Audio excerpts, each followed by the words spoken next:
வணக்கம் மேஷ ராசி நண்பர்களே. இந்த வாரம் ஜூலை 13 முதல் ஜூலை 19 வரை உங்கள் வாழ்க்கையின் பல அம்சங்களில் என்ன நடக்கப் போகிறது என்பதை இப்போது நம்மால் பார்ப்போம். முதலில் திங்கட்கிழமை தொடங்கலாம். திங்கட்கிழமை உங்கள் மனநிலை உற்சாகமாக இருக்கும். புதிய திட்டங்களை தொடங்க சிறந்த நாள். வேலையிடத்தில் உங்கள் முயற்சிகள் கவனிக்கப்படும். மேலாளர்கள் உங்கள் படைப்பாற்றலை பாராட்டுவர். இந்த நாளில் முக்கியமான கூட்டங்கள் அல்லது பிரசன்டேஷன்கள் இருந்தால் நம்பிக்கையுடன் முன்னேறுங்கள். காதல் தொடர்பில் தனியாக இருந்தால் புதிய சந்திப்பு வாய்ப்பு இருக்கலாம். ஏற்கனவே உறவில் இருந்தால் உங்கள் உணர்வுகளை வெளிப்படுத்துவது நல்லது. ஆரோக்கியம் குறித்து உடற்பயிற்சி தொடங்க சிறந்த நாள்.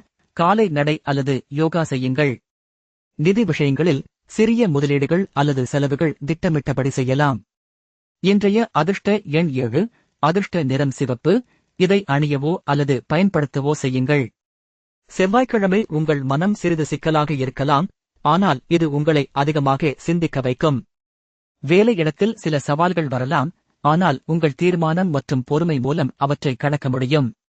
முக்கியமான முடிவுகளை எடுக்க வேண்டிய நிலை வந்தால் இரவு நேரம் அமைதியாக சிந்தித்து உங்கள் உள்ளுணர்வை நம்புங்கள். காதல் பகுதியில் உங்கள் துணையுடன் சிறிய முரண்பாடுகள் ஏற்படலாம், ஆனால் உரையாடல் மூலம் அவற்றை தீர்க்கலாம். ஆரோக்கியம் குறித்து நீர்ச்சத்து அதிகம் எடுத்துக்கொள்ளுங்கள். அதிகப்படியான கஃபைன் தவிர்க்கவும். நிதியில் சிறிய செலவுகள் அதிகரிக்கலாம், அதனால் பட்ஜெட்டை கவனமாக பரிசீலிக்கவும். புதன்கிழமை உங்கள் படைப்பாற்றல் அதிகமாக இருக்கும். புதிய யோசனைகள் வரும்.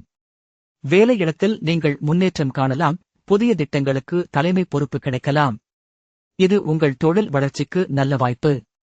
காதல் பகுதியில் உங்கள் உணர்வுகளை வெளிப்படுத்தும் போது உங்கள் துணை மிகவும் மகிழ்ச்சியடையும். ஆரோக்கியம் குறித்து உடல் வலிமை அதிகரிக்க எடை உயர்வு அல்லது தசை வலிமை பயிற்சிகளை சேர்க்கலாம். நிதியில் சிறிய லாபம் கிடைக்கும் வாய்ப்பு, ஆனால் அதிக ஆபத்தான முதலீடுகள் தவிர்க்கவும். வியாழக்கிழமை உங்கள் மனநிலை சமநிலையாக இருக்கும். வேலை மற்றும் தனிப்பட்ட வாழ்க்கை இரண்டிலும் சமநிலை பெறலாம். கூட்டங்கள் மற்றும் பேச்சுக்கள் வெற்றிகரமாக இருக்கும். உங்கள் கருத்துகள் மதிக்கப்படும். காதல் பகுதியில் உங்கள் துணையுடன் அமைதியான நேரம் செலவிடுங்கள். இது உறவை வலுப்படுத்தும். ஆரோக்கியம் குறித்து மன அழுத்தம் குறைய தியானம் அல்லது ஆழ்ந்த மூச்சு பயிற்சிகளை செய்யுங்கள். நிதியில் செலவுகளை கட்டுப்படுத்தி தேவையற்ற வாங்குதல்களை தவிர்க்கவும்.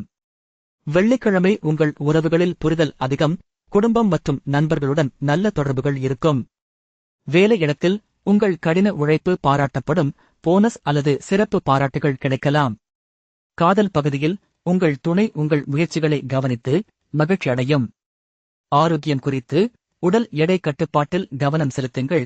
சரியான உணவு முறையை பின்பற்றுங்கள். நிதியில் சிறிய வருமானம் கூடுதல் வருவாய் கிடைக்கும், ஆனால் செலவுகளை அதிகப்படுத்த வேண்டாம். சனிக்கிழமை நிதி விஷயங்களில் எச்சரிக்கை. அதிக செலவுகள் அல்லது கடன் பிரச்சினைகள் வரலாம். வேலையிடத்தில் சில சிக்கல்கள் அல்லது தாமதங்கள் ஏற்படலாம், அதனால் திட்டங்களை மறுபரிசீலனை செய்யுங்கள். காதல் பகுதியில் உணர்ச்சி மாறுபாடுகள் இருக்கலாம், அதனால் பொறுமையாக இருங்கள். ஆரோக்கியம் குறித்து உடல் சோர்வு அதிகம். ஓய்வு மற்றும் தூக்கத்தை முக்கியமாக எடுத்துக் கொள்ளுங்கள். நிதியில் கடன் செலுத்தல் அல்லது பெரிய கொள்முதல் திட்டங்களை மறுபரிசீலனை செய்யுங்கள். ஞாயிற்றுக்கிழமை உங்கள் வாரத்தின் முடிவு. குடும்பத்துடன் நேரம் செலவிடுங்கள். இது உங்கள் மனநிலையை அமைதியாக்கும். வேலை தொடர்பாக வாரத்தின் முடிவில் சில பணிகளை முடித்து அடுத்த வாரத்திற்கான திட்டங்களை அமைக்கலாம். காதல் பகுதியில் குடும்பம் மற்றும் நண்பர்களுடன் சந்திப்பு உங்கள் உறவுகளை வலுப்படுத்தும். ஆரோக்கியம் குறித்து வார இறுதியில் ஓய்வு எடுத்து இயற்கை சூழலில் நடைபயிற்சி செய்யுங்கள். இது மனநிலையை மேம்படுத்தும். நிதியில் வார இறுதியில் சிறிய சேமிப்பு திட்டங்களை அமைக்கலாம், எதிர்காலத்திற்காக. இந்த வாரம் உங்கள் அதிர்ஷ்ட எண் 7. அதிர்ஷ்ட நிறம் சிவப்பு. அதை அணியுங்கள். உங்கள் மனநிலையை உயர்த்தும். மொத்தத்தில் இந்த வாரம் வேலை, காதல், ஆரோக்கியம், நிதி எல்லா பகுதிகளிலும் சமநிலையை பெற முயற்சியுங்கள். உங்கள் உள்ளுணர்வை நம்பி சிறிய மாற்றங்களை செய்து நல்ல முடிவுகளை அடையுங்கள். அந்த தின ராசிபலன் அறிய தினசரி பலன் சேனலை சப்ஸ்கிரைப் பண்ணுங்கள்.